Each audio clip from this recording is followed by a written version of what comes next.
I just want to ask, I understand the need to combat the despicable anti-Semitism and so on. I understand what the president is doing.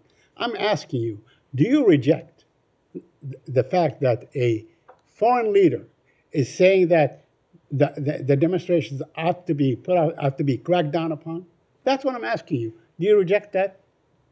So, I mean, do you reject you reject the U.S. government cracking down on peaceful demonstrators, correct?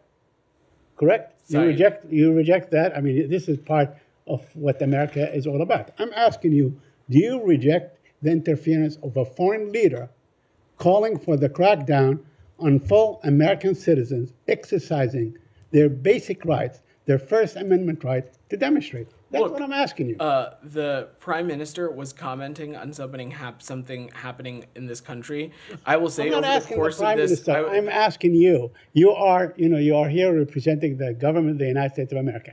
I'm asking you, you as an officer of this government, of this administration, do you reject the interference of a foreign leader saying that you must crack down on Americans exercising their right to demonstrate? It's a very simple question. I wouldn't equate that to interfering, Saeed. It is someone saying something. Ultimately, anybody who has a modicum of basic understanding of how the National Guard and how local law enforcement works, that ultimately, and so we're talking about the National Guard, that is a decision up to individual governments.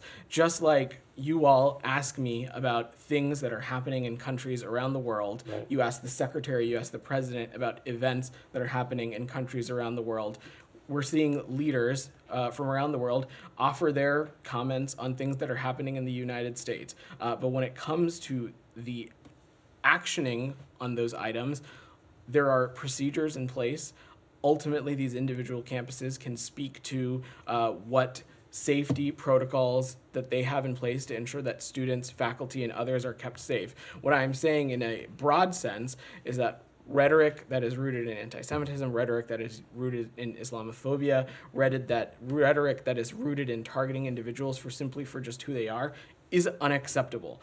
And we have seen that in some of these demonstrations. There is no doubting that fact either, Saeed. So now I've taken a couple of questions on this. You've got a bunch of colleagues. I have a couple more questions, but I have one last comment.